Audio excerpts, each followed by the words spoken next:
Bueno, pues ahí teníamos ese mensaje por parte de Elon Musk, este foro económico de Davos que sin duda está siendo, bueno, pues una de las noticias, uno de los focos de las últimas horas, de los últimos días, y vamos a analizarlo de la mano de Alberto Iturralde, analista de Operativa DAX, que está ya con nosotros en Negocios Televisión. ¿Qué tal, Alberto? Muy buenas tardes. Muy buenas tardes, muchas gracias. Encantados de tenerte por aquí. Decía, atentos de Davos, de Suiza y sobre todo, bueno, pues de un Donald Trump que básicamente hace lo que quiere con la OTAN, hace lo que quiere con Groenlandia, con la ONU, con los líderes europeos. ¿Qué te parecen estos últimos giros del presidente de Estados Unidos? Muy interesantes porque evidencian el servilismo de los países europeos, tanto de la OTAN como la Unión Europea, y sobre todo evidencia que Estados Unidos no está dispuesto a entregar nada dentro de sus relaciones, en este caso armamentísticas. La única vez que se ha utilizado o se ha invocado el artículo 5 de la OTAN, el Tratado de la OTAN, se hizo para ayudar a Estados Unidos en lo que él llamaba la lucha contra el terrorismo, es decir, el 11S, si es que en el 11S hubo terroristas implicados. Entonces, bueno, simplemente es la evidencia absoluta de que Europa no es absolutamente nada. Y eso tiene mucho que ver con los sistemas políticos europeos, que lejos de ser democracias, como se suele cacarear a los cuatro vientos, no son más que sistemas implementados en Europa tras la Segunda Guerra Mundial para poder ser dominados desde Estados Unidos. De manera que Estados Unidos te exigirá que le compre a ellos las armas mientras te da una patada en el trasero y si puede te quita un territorio. Vemos que durante las últimas horas se ha rebajado el tono, pero veíamos esta semana última cuáles eran las intenciones reales de un teórico aliado. Y mientras en Europa continúe habiendo sistemas políticos sin separación de poderes y sin representación del elector, como tenemos en España, España seguirá siendo un país servil como todos los demás europeos. Bueno, pues Europa, que está en un momento desde luego complicado, con su principal aliado, ¿no? Al menos hasta hace poco, que ahora parece prácticamente su principal enemigo, y con un Donald Trump que hoy no solo ponía en jaque a Europa, sino que también, bueno, básicamente dinamitaba las Naciones Unidas con esta Junta de Paz en la que, por cierto, parece que también va a estar Vladimir Putin, parece que también va a estar, por ejemplo, Benjamin Netanyahu. ¿Qué te parece este club de amigos de Donald Trump y sobre todo en qué lugar está dejando las Naciones Unidas?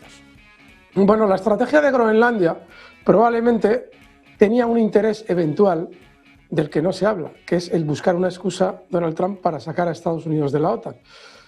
Claramente le molestan esos organismos multinacionales en los que él tiene que buscar acuerdos especialmente complejos, con lo cual de lo que se trata es de eliminar todos los que le pudieran limitar. Se ha estado aprovechando durante los últimos 80 años, poco menos, 70 años, 75, de la ONU también, y ahora, pues lógicamente, le interesa salir de la ONU.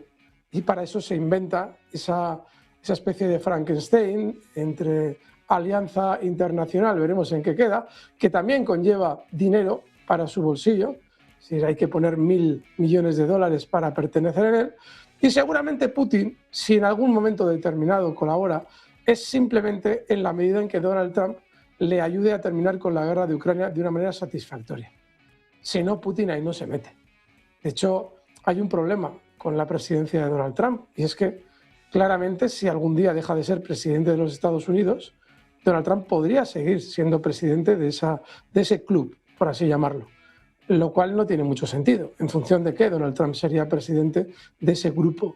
Es decir, estamos hablando de una especie de club de mandatarios presididos por Donald Trump, o por lo menos coordinados por Donald Trump, pero por ahora nada más. Y seguramente un club que tiende o quiere justificar el alejamiento de Estados Unidos de la propia ONU. Veremos finalmente en qué queda.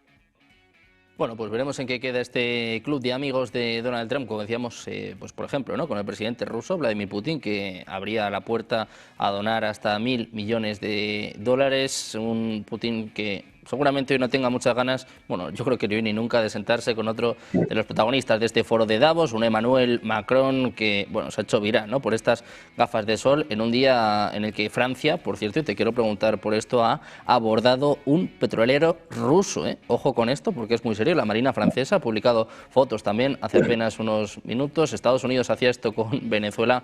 Hombre, no sé qué te parece este paso, pero me parece que Francia se la está jugando mucho, ¿no? Sí, porque en la anterior incautación estadounidense de un petrolero ruso, los estadounidenses argumentaban que el cambio de bandera se había producido durante la travesía y que eso no le daba amparo bajo la legislación o bajo el pabellón ruso, una vez que ya había partido de puerto con bandera de Palau, que era el caso. No, pero es que hay un problema. Es decir, Estados Unidos, o Donald Trump concretamente, probablemente esté muy interesado en acabar con la guerra de Ucrania. Quizás su estado profundo, el estadounidense, no, pero Donald Trump sí está interesado. El problema es que los europeos no están interesados en acabar con la guerra de Ucrania. Y no es casual que cuando se está ya vislumbrando que Zelensky, como luego hemos visto, que acabáis de traer ahora en la información, ya propone la posibilidad de una reunión trilateral, Estados Unidos, Ucrania, Rusia, justo ese mismo día conocemos que Macron lleva a cabo, o Francia lleva a cabo esta acción. Lógicamente Zelensky no ha improvisado. Macron ya sabía que se iba a plantear esta posibilidad de una reunión trilateral. Seguramente esa reunión trilateral no tiene otro objetivo más que torpedear desde dentro la posibilidad de una paz en Ucrania, porque Donald Trump está presionando de una manera efectiva. Así es que para calmar las presiones de Donald Trump, Zelensky cede en esa reunión trilateral. Pero, oye, casualidad, justo nos encontramos coincidente con un pues una nueva incautación, un nuevo robo de un petrolero ruso. Bueno, pues nada, las provocaciones ahora las va a llevar a cabo Europa. Lo complicado del asunto es que Europa no tiene el respaldo militar que tiene Estados Unidos, con lo cual veremos si Rusia en un momento determinado no decide llevar a cabo acciones similares contra Francia. Contra Estados Unidos igual no lo ha hecho porque tampoco quería enojar a Donald Trump, que va por un redil que interesa a Putin. Pero igual Macron en un momento determinado sí se encuentra con una sorpresa y le secuestran también en un barco. Veremos cómo reacciona Rusia, porque no va a ser lo mismo que los secuestre Francia a que los secuestre Estados Unidos.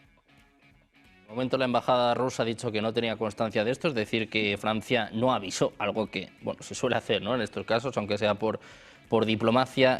Ya que estamos hablando de Francia, quiero preguntarte por Europa. Alberto, hoy en BBC News decía que hay países que ya están abogando, ya están pidiendo armas nucleares, sobre todo se habla de Alemania, de Polonia. En medio de estos desacuerdos con Estados Unidos, hay líderes en Europa que piensan que la solución es tener un arma nuclear. ¿Crees que esto puede ocurrir? ¿Hay visos de esto? ¿Crees que Trump también lo va a permitir? Es que el problema que tenemos es que veremos hasta dónde puede permitir Trump o hasta dónde puede interponerse Trump. Porque en el momento en el que él está interesado en salir de la OTAN para no verse implicado en una guerra contra Rusia por provocaciones europeas, que seguramente ese sea uno de los argumentos que él tiene sobre la mesa más importante, ¿hasta qué punto tú puedes impedir que entre los países europeos intercambien armas de ese tipo? Por poner un ejemplo, ahora mismo sabemos que todos los misiles que Gran Bretaña, Reino Unido, podría utilizar con ojivas nucleares son misiles estadounidenses. Entonces, ese ámbito lo tiene manejado, lo tiene controlado Estados Unidos, pero el francés no. Francia es un actor libre en Europa dentro de la energía nuclear armamentística, no como Reino Unido, y eso sí que es un problema, porque efectivamente podríamos ver ese escenario en el que quizás a Alemania las armas se las preste Francia. Claramente a Europa se la quiere llevar a una guerra contra Rusia, y claramente esa guerra tendrá tintes nucleares. O alguien se piensa que Rusia, si tiene que eliminar una base en Europa, una base militar, desde la que partan misiles europeos, no va a utilizar un arma nuclear táctica, es lo más normal.